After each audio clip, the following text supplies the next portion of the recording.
दोस्तों, आप देख रहे हैं INS 24 न्यूज।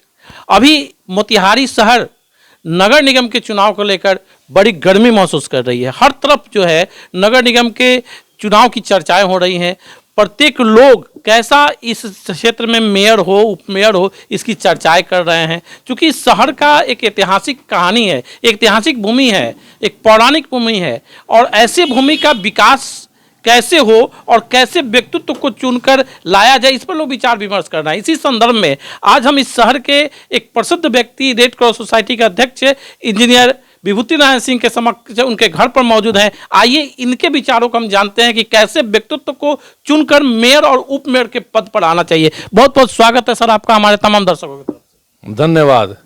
रेड क्रॉस के चेयरमैन से पहले मैं इस नगर परिषद का वाइस चेयरमैन 5 साल और 10 साल मेंबर रहा हूँ, इसलिए उसके बारे में मुझे अन्य लोगों से थोड़ी ज़्यादा जानकारी जरूर है। तो अभी जो परिस्थितियाँ हैं, जो स्थितियाँ हैं, इसमें मुझे लगता है कि बहुत से लोग चुनाव को बहुत मजाक बना लेते हैं। अभी आपने देखा होगा विगत दिनों कई इस तरह के चुनाव हुए, कैसे कैसे लोग चले आते हैं और चुनाव में खड़े हो जाते हैं, फिर उसके बाद वो दिखाई नहीं पड़ते हैं। जनता की सेवा से, जनता की भावना, जनता का क्या काम कर रहा है, इससे उसको कोई मतलब नहीं, बस वो आके अपनी उपस्थिति दर्ज करा जाते हैं। उसी तरह का भेड़िया धसान फिर अभी हुआ है। कई ऐसे लोग हैं जिनको मालूम नहीं है कि क्या करना है। नगर परिषद अपने आप में, नगर निगम, अब तो नगर निगम है ना, नगर निगम अपने आप में बहुत बड़ी संस्थान है जो फुल्ली टेक्निकल सिस्टम से मैनेज होता है। वहाँ जो भी काम होना है, बिल्डिंग बाई लॉज का पालन करना है। क्योंकि आपको मालूम है कि सेस्मिक जोन के 5 जो अति संवेदनशील भूकंप के हिसाब से है, वहाँ पे उसके बॉर्डर पे मोतिहारी ये शहर खड़ा है और भूकंप के लिए बचाव का कोई यहाँ उपाय नहीं है। सरकार कितना एक्टिव है सब कोई जानते हैं, कुछ नहीं होता है, सिर्फ खाना पूर्ति होता है। वैसे में अभी जो समय है उसमें जब तक नगर निगम हावी नहीं, नगर निगम का सिस्टम ठीक नहीं रहेगा, आम जनता को कोई लाभ नहीं मिलेगा। नाली सफाई करा लेना, सड़क बहरवा लेना, ये तो अभी भी नहीं कोई है, तभी हो रहा है। लेकिन वैसे में जहाँ टेक्निकली इस चीज़ों की ज़रूरत है, वहाँ एक मजबूत, सक्षम, जानकार, बहुत से नए लोग चले आए हैं। जब तक जानकारी नहीं होगी, चूंकि अपने आप में बोला ना मैंने कि 100% टेक्निकल चीज़ है। अब आपको बिल्डिंग बाई लॉ 2014 का, उसका कहीं पालन नहीं हो रहा है। आप शहर में देखिए कोई पालन नहीं हो रहा है। इसके लिए मजबूत आदमी चाहिए, मजबूत टीम चाहिए, सक्षम आदमी चाहिए, जानकार होना चाहिए। जो ये नौकरशाह जो लोग हैं, जो एग्जीक्यूटिव मजिस्ट्रेट रहते हैं, नगर आयुक्त रहते हैं, वो अपने सामने इन लोगों को कुछ समझते ही नहीं है, कोई वैल्यू ही नहीं देते। तो जब तक आपकी जानकारी उनसे ज़्यादा नहीं होगी, आपकी टेक्निकल जानकारी उनसे ज़्यादा नहीं होगी, आपका काम समझ उससे ज़्यादा अच्छा बेहतर नहीं होगा, आपके पास प्लानिंग नहीं होगा, तो आप जो है वहाँ कुछ नहीं कर पाएंगे। इसीलिए हम लोगों से आग्रह करते हैं कि अच्छे लोगों को, अच्छे जो लोग हैं उनको चुनिए, जो सक्षम हो, जो जानकार हो, जो बायलॉज को समझ सकते हो, जो भूकंप आने पे आपकी जान माल से कैसे बचाव रक्षा हो सके ये करा सकते हो, जो सिस्टम को समझ सकते हो, वैसे लोगों को चुनिए। वैसे अभी जो सिस्टम है उसमें जात पात का बाजार ज़्यादा है। इसमें बाद में लोग जब काम नहीं होता है तो चर्चाएं करते हैं, चिल्लाने लगते हैं कि यह नहीं हो रहा है, ऐसे नहीं हो रहा है। आपका जब समय है अभी वोट देने का, कम से कम अभी तो आँख खोल के समझो, प्रयास करो। जो लोग इस फील्ड में आगे हैं उनको उससे जानो तो कि हाँ इस कौन लोग सक्षम होंगे, उनको एक बार मौका दे के तो देखो। तो सर जैसे आप भी एक इंजीनियर हैं और एक इंजीनियर के रूप में एक उम्मीदवार है हमारे पास अजय आज़ाद जी, तो उनके बारे में आपका क्या विचारधारा है? अजय आज़ाद जी अच्छे सुलझे हुए आदमी हैं, उनका व्यक्तित्व सुलझा हुआ है, इंजीनियर हैं। मैंने तो कहा है कि ये टेक्निकल चीज़ है, या तो पुराने जो लोग वहाँ इस सब सिस्टम को समझ रहे हैं वो लोग हो, या टेक्निकली जानने वाले लोग हो। क्योंकि आपको मालूम है होना चाहिए कि जैसे ही शहर के प्लानिंग के लिए आप बैठते हैं तो पहले आपको शहर का कंटूर लेवल निकालना पड़ेगा। अब नए आदमी हैं तो कंटूर तो समझेंगे ही नहीं, तो इंजीनियर हैं, बेशक उनकी जानकारी समझ अच्छी है, समझेंगे। ये तो बात है, उपमेयर की बात है। तो इस एक और खास चीज़ आप, चूंकि आप नगर परिषद में रहे भी हुए हैं, अभी भी रेड क्रॉस में आप ऊपर में हैं, तो इस शहर का जो विकास होना चाहिए, क्या आपके दृष्टिकोण से अभी उस टाइप का विकास हो पाया है या नहीं हो पाया? एकदम नहीं हुआ है। ये दुर्भाग्यपूर्ण है कि हमारे शहर से, क्षेत्र से, लोकसभा क्षेत्र से देश के मंत्री, राज्य के मंत्री यहाँ के लिए पावरफुल लोग रहे हैं, लेकिन चूंकि उन लोगों के पास कोई विजन नहीं था, कोई दूरदृष्टि नहीं थी, कोई समझदारी नहीं थी, जिसके चलते जो अपेक्षित विकास मोतिहारी का होना चाहिए था, जो इस जिला का होना चाहिए था, वो नहीं हुआ। ये सामने है। क्योंकि वो लोग चुनाव मत से जरूर जीत गए, पार्टी के मत से जीत जाए, जात के मत से जीत जाए, लेकिन जो विज़न होता है, जैसे आपने कहा ना कि इंजीनियर के पास एक विज़न होता है, आप जाते हैं, आप बताते हैं कि हमको मकान बनाना है, इतना रूम चाहिए, इतना लेटरिन बाथरूम, इतना आपको हॉल, और वो आपके हिसाब से सोच के और कैसे बेहतर होगा, कैसे बनाना चाहिए, वो सब सोच के उसके पास विज़न होता है। कई ऐसे देश के नेता हैं जिनके पास विज़न है, जो आज देखिए गडकरी जी हैं, मोदी जी हैं, ऐसे बहुत से लोग हैं जिनके पास विज़न है, जो देश के लिए काम कर रहे हैं, उससे विकास हो रहा है। लेकिन दुर्भाग्य की बात है कि हमारे चंपारण से ऐसे कोई नेता नहीं हुए, कोई एमपी एमएलए नहीं हुआ जिसके पास विजन हो। एक आध दो नए एमएलए में आए हैं, उन लोगों पहले से जो लोग हैं उनके पास थोड़ा सा विजन है, तो उनको मौका नहीं है। अब उनके पास सरकार ऐसी है जो उनकी बातों को सुनने को तैयार नहीं है, तो बड़ी दुर्भाग्यपूर्ण स्थिति है। सर, एक और चीज़ बड़ा मन में कचोटता है जब हम लोग घूमते हैं, क्योंकि ये इसको बापू धाम कहा जाता है, बापू धाम भी कहा जाता है, और ये पूरा बापू धाम से जुड़ा हुआ, बापू से जुड़े बहुत सारे जो ऐतिहासिक जगह हैं, उसका भी विकास जो है पर्यटन दृष्टिकोण से भी नहीं हो पाया।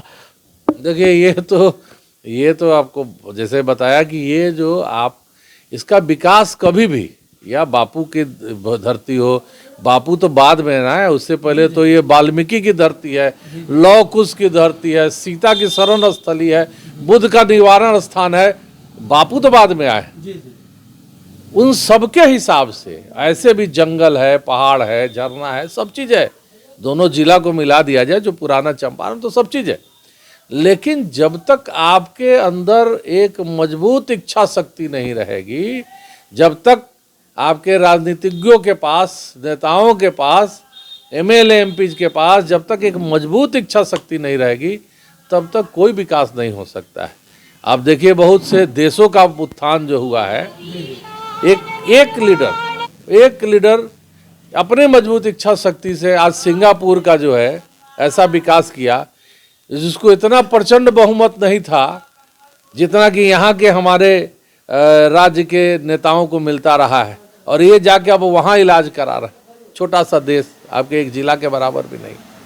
तो मजबूत इच्छा शक्ति नहीं है, जानकारी नहीं है, सलाह नहीं लेना चाहते हैं, काम नहीं करना चाहते हैं, सिर्फ मैनेजिंग चाहते हैं कि किसी तरह मैनेज करके, जैसे देख रहे हैं ना, पूरा सरकारी सिस्टम मैनेज करके चल रहा है, आंगनबाड़ी मैनेज करके चल रहा है, टेंडर मैनेज करके चल रहा है, विभाग मैनेज करके चल रहा है। उसी तरह ये लोग भी मैनेज करके चलते हैं, जनता को मैनेज करते हैं, कभी जात के आधार पे, कभी कुछ काम के आधार पे, कभी कुछ काम देके जनता को मैनेज करके वोट लेते हैं। इच्छा शक्ति है नहीं कि इसकी विकास करा पाए, प्लानिंग कोई नहीं है, कोई प्लानिंग देने वाला भी है तो ये सुनने को तैयार नहीं। आपने ही सुना होगा कि अभी तक मोती झील में करोड़ों करोड़ों रुपए आया गया, पेपर में हम लोग पढ़ते हैं। कहाँ रुपया जाता है, आप देखिए कहाँ रुपया जाता है। अभी तक तो मेरे नज़र में कोई विकास नहीं। एक तत्कालिक जो जिला पदाधिकारी, उन्होंने एक दो फवारा ववारा लगवा दिया है, थोड़ा सा जलकुंभी हर साल हटता है, इसके अलावा कोई विकास नहीं हुआ, जबकि करोड़ों करोड़ों रुपया उसके नाम पे आया। नगर परिषद का मुख्य काम है, उसने कभी इस पर विचार नहीं किया। नगर परिषद में तो सिवाय चोरी का और कोई काम करता ही नहीं नगर निगम में। देखिए वहाँ शुरू होते, सुबह होते पहले डीजल की चोरी होती है, सारे ट्रैक्टर्स में कितना डीजल जाएगा, कितना कम हुआ, 1000 लीटर डाला गया, 2000 लीटर का बिल बना। उसके बाद लेबर की चोरी होती है कि भाई 200 लेबर एक्स्ट्रा आज डाला गया, पता लगा 400 का बिल बना। काम की चोरी होती है, लेबर जो है काम नहीं करना चाहते हैं, किसी को ध्यान नहीं है, बस हो गया अपना काम। तो ऐसे में बड़ा मुश्किल है। ऐसे हम लोग उदासीन नहीं हैं, लेकिन उम्मीद करते हैं कि इस बार जो लोग आ रहे हैं अगर जनता अच्छे लोगों को चुने, अगर जनता एक और चीज जो है, एक बहुत बड़ी बात हमको एक मार्केट में एक बात मिली एक जगह कि वो बड़ी बुद्धिजीवी थे, उन्होंने हमसे कहा कि सर चुनाव के समय ही जनता जगती है या वोटर जगते हैं। हमारे गली में नाला नहीं है, हमारे गली में स्लैब नहीं है, हमारे गली में ये नहीं है। तो एज एक इस जिले के गार्जियन के तौर पर, अभिभावक के तौर पर मैं चाहता हूं कि आप उन लोगों को में अवेयरनेस लाएं, सिर्फ चुनाव के समय ही नहीं जगे, आम समय भी जगे ताकि उनका काम हो सके। देखिए, आप सरकार से ऊपर है नहीं, सरकार का प्लानिंग कुछ है नहीं। आप जानते हैं किसी भी नगर के विकास के लिए, किसी भी चीज़ के लिए विकास के लिए एक मास्टर प्लान बनाना पड़ता है। आपको भी अगर अपना विकास करना है, घर का विकास करना है, एरिया का, तो आप मास्टर प्लान बनाते हैं ना कि हमको पहले यहाँ जो है ये व्यवस्थाएं करनी है। ऐसे कोई मास्टर प्लान नहीं। आप अभी सड़क बनवाइए, कल नल जल योजना वाला आकर आपका सड़क काट के चला जाएगा। पता चला कि वो आपको पानी पिलाने के लिए आप उसमें तो पानी आया नहीं नल में, लेकिन आप अब महीनों महीनों जो है उस नाला में वहाँ जो पानी जम जा रहा है, अब उसमें आप पानी पैर अपना पी रहे हैं। आपको जो है वो काम खत्म होगा तब तक बिजली विभाग वाले गड्ढे करके। जब तक मास्टर प्लान नहीं बनेगा, जब तक प्रशासनिक और राजनीतिक और सामाजिक रूप से जो लोग आगे हैं वो लोग बैठ के प्रॉपर प्लान नहीं करेंगे, तब तक विकास होना कठिन है, मुश्किल है। नाला कहीं, अभी तो आप देखिए नगर निगम में सैकड़ों ऐसे नाले हैं जो बीच में है, न उनका आरंभ है न उनका अंत है। 2-2 फीट 3 फीट ऊपर नाला है, लेवल नहीं मालूम है। वही तो मैंने कहा ना कि ये टेक्निकल काम है, इसको एक टेक्निकल आदमी ही समझ सकता है। कंटूर लेवल निकालना, जिसमें आपके समुद्र तल से आपके शहर की ऊंचाई कितनी है, हर गली की ऊंचाई, उल्टा पानी निकलता है। अब उल्टा पानी तो जो ढलान होगा, आप उधर न निकाल के उल्टा निकालिएगा तो जल जमाव की स्थिति होनी ही है। तो इसीलिए इसमें सक्षम लोग आए, टेक्निकल लोग आए। टेक्निकल बहाली भी जो लोग करते हैं, अक्षम जो लोग हैं इंजीनियरिंग के, उनके जो है सो लोग जेई बना के काम करा रहे हैं, उनको समझ ही नहीं है। तो यहाँ भी हम लोग चूक जाते हैं कि जहाँ एक सक्षम टेक्नीशियन, टेक्निकल लोग, तकनीकी जानकारी के लोग को आना चाहिए, उसको आप नहीं बुला रहे हैं। कैसा होगा 2030 का, जब हम लोग थे उसी समय प्लान किए थे कि 30 में कैसा होगा चंपारण, कैसा होगा मोतिहारी, क्या प्लान करे। उसके हम लोगों ने हायर किया, इंजीनियर्स को बुलाया, उनकी टीम को बुलाया, उसको पेमेंट किया, उसका प्लान बनाया। लेकिन अगले कार्यकाल में नए लोग को नया प्लान बना लिए, जो कि कोई प्लान आज तक कार्यान्वित नहीं हुआ। अब देखिए मोती झील में कुछ नहीं, सिवाय जो हमारे नगर का कचरा है उसको भरने को छोड़ के उसी से भरते हैं। वो भी कोई अलग से मिट्टी लाके नहीं भर रहा है, उसी से भर रहा है। उसके अलावा कोई काम नहीं हुआ है, जो जबकि बहुत सी सारी संभावनाएं हैं। छोटे जगहों में हम लोग जाकर देख रहे हैं कि पर्यटक वहाँ चले आ रहे हैं। हमारे यहाँ सारी चीज़ होने के बावजूद भी चूँकि हमारा राजनीतिक और सामाजिक नेतृत्व जो है सो कमज़ोर है, इच्छा शक्ति नहीं है, उनके पास करने की इच्छा नहीं है, इसीलिए हम लोग इसमें फेल्योर होते जा रहे हैं। बहुत बहुत धन्यवाद आपका, आपने बहुत ही अपना कीमती समय निकाला। और बिल्कुल ऐसे ही लोगों को आना चाहिए जो इससे शहर का विकास करे, खासकर जो पढ़े लिखे बुद्धिजीवी हो। मतदाताओं से बार बार अपील कर रहे हैं कि जो उच्च कोटि को आपके दृष्टिकोण से लगे कि जो नाला का विकास कर सके, रोड का विकास कर सके। ये शहर जो है, सर ने जैसे बताया कि ऐतिहासिक शहर है, पौराणिक शहर है, ये ध्रुव का तपस्थली रहा है, राजा सगर की राजधानी रही है। यहाँ ये चंपारण का बहुत बड़ा इतिहास है। उस ऐतिहासिक भूमि का विकास उस रूप से हो सके क्योंकि हम विश्व के मानस पटल पर एक स्वर्णिम इतिहास लिख सके। ऐसे लोग को चुनकर ही आप 28 तारीख को मतदान करें और इस शहर का विकास में अपनी भागीदारी निभाएं। बहुत बहुत धन्यवाद। आपने अभी हमारे चैनल को सब्सक्राइब नहीं किया है तो सब्सक्राइब कर ले, लाइक कर ले, बेल आइकन बटन दबाना नहीं भूलें।